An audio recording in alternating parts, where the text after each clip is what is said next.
নমস্কার বন্ধুরা, আমি অয়ন। তোমাদের সকলকে আরও একবার আমার ইউটিউব চ্যানেল অয়ন কম্পিউটার একাডেমিতে স্বাগত জানাই। তো আজকে আমরা বেসিক কম্পিউটার কোর্সের চ্যাপ্টার 1 এর পার্ট 2 নিয়ে আলোচনা করব। আজকে চ্যাপ্টার পার্ট 2 তে চ্যাপ্টার 1 এর আমরা কভার করব হচ্ছে কম্পিউটার কিবোর্ড এবং তাদের কাজ।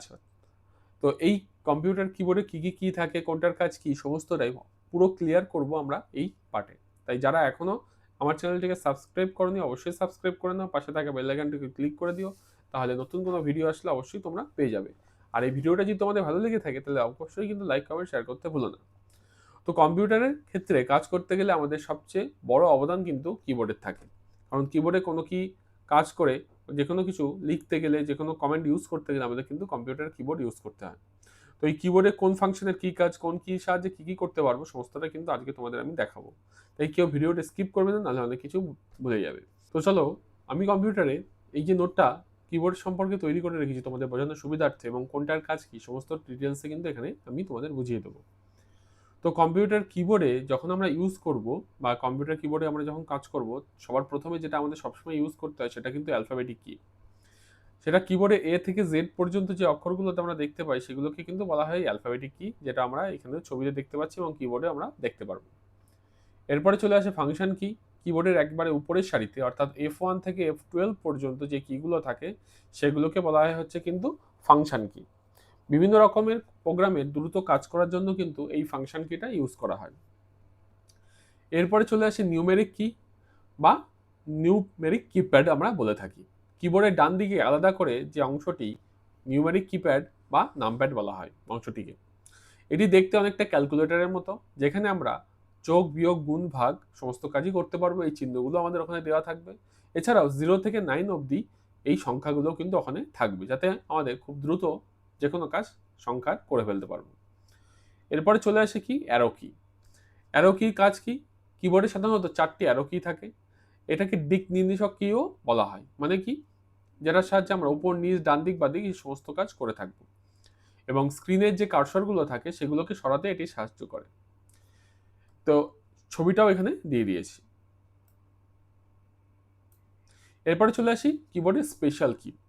কিবোর্ড শুধুমাত্র টাইপ করার জন্য নয়, এতে এমন কিছু বিশেষ কি আছে যা আমাদের কাজকে অনেক সহজ করে দেয়। নিচে এই কিবোর্ডের কিছু কাজ আমি তোমাদের আলোচনা করেছি, এবং কোন কি এর সাহায্যে কি করব সেটাও ডিটেলসে বলে দিয়েছি। তো চলো দেখে নিই। তো ফাংশন কি সম্পর্কে আমরা আগেই জানলাম যে কিবোর্ডের একদম F1 থেকে F12 পর্যন্ত কিগুলোকে আমরা ফাংশন কি বলে থাকি। এক একটা সফটওয়্যারে এক এক রকম কাজ ফাংশন কি হয়। যেমন F1 এর কাজ আমরা কম বেশি করে থাকি হচ্ছে যে কোনো সফটওয়্যারে হেল্প পেতে এটা সাহায্য করে। কোনো ফাইল বা পরিবর্তন, অর্থাৎ ফাইলের নাম বা ফোল্ডারের নাম পরিবর্তন করার জন্য আমরা F2 ইউজ করে থাকি। তারপরে থাকছে F5, যেটা ওয়েব পেজ বা কম্পিউটারের উইন্ডো রিফ্রেশ করতে ব্যবহার করা হয়। এরপরে কি আসছে, এরপরে চলে আসছে মডিফায়ার কি। এই মডিফায়ার কির কাজ কি। এই মডিফায়ার কি এর কাজ হলো, এই কিগুলো একা কোনো কাজ করতে পারে না, তবে অন্য কি এর সাহায্যে এই কাজটা কিন্তু সম্পন্ন করে। যার সবচেয়ে বড় উদাহরণ হচ্ছে শিফট কি। তো কিবোর্ডে শিফটের কাজ কি। শিফটের দুটো কাজ, একটা হচ্ছে বেছে বেছে কিবোর্ডের যে অ্যালফাবেট থাকে সেগুলোকে বড় হাতে দেওয়ার জন্য। দ্বিতীয় হচ্ছে স্পেশাল যে চিহ্ন, যেমন @, হ্যাশ, অ্যান্ড, ডলার যে সিম্বলগুলো রয়েছে, এই সিম্বলগুলো কিন্তু আমরা শিফট চেপে ইউজ করে আনতে পারবো যে কোনো ডকুমেন্টের ভেতরে। এরপরে চলে আসছে কি কন্ট্রোল কি। কন্ট্রোল কি এর কাজ কি।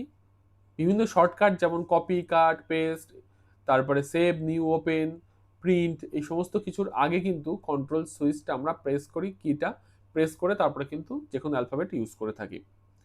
এরপরে চলে আসছে অল্ট, বা যেটাকে আমরা অল্টারনেট ইউজ করে থাকি, অর্থাৎ কি মেনু বার ওপেন করতে বা বিভিন্ন কমান্ডের বিকল্প হিসাবে কিন্তু এটা কাজ করে থাকে।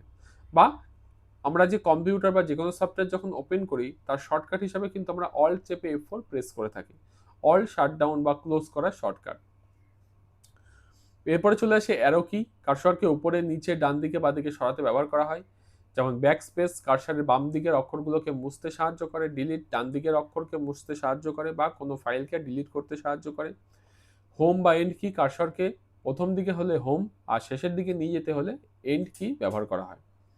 এছাড়াও এক্সট্রা যে গুরুত্বপূর্ণ যে কিগুলো রয়েছে, যেমন escape, tab, enter, caps lock, Windows কি, এগুলো কিন্তু বিভিন্ন কাজ আছে। যেমন হচ্ছে এসকেপের কাজ কি কোনো কাজ বাতিল করতে বা চালু থাকা ছোট উইন্ডোকে বন্ধ করতে এটা ইউজ করা হয়। ট্যাবের কাজ কি? লেখাকে অনেক সময় কিন্তু গ্যাপ দিতে হয় মাঝখানে। তো এই গ্যাপটা দেওয়ার জন্য বা এক বক্স থেকে অন্য বক্সে কোনো লেখাকে নিয়ে যাওয়ার জন্য বা কোনো কিছু লিখতে হলে আমরা ট্যাব ইউজ করে থাকি। এন্টার কি এর কাজ কি?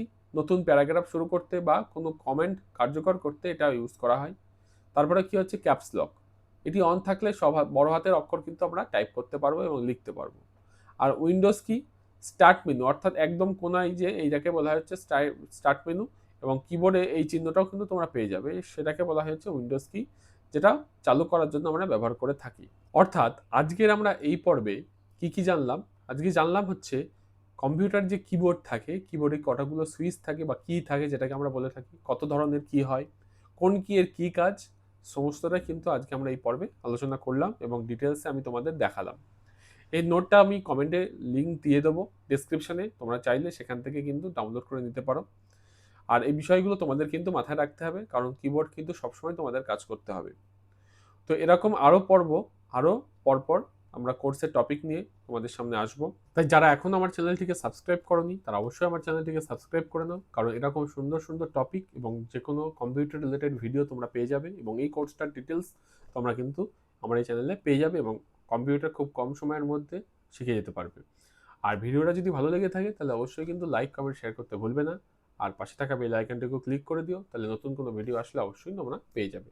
আর যারা ফেসবুক থেকে দেখছো তারা অবশ্যই কিন্তু ফেসবুককে ফলো করে দেবে আমাকে, তাহলে এরকম ভিডিও তোমরা ফেসবুকেও পেয়ে যাবে। তো চলো পরবর্তী ভিডিওতে দেখা হচ্ছে, তোমরা সবাই ভালো থাকো।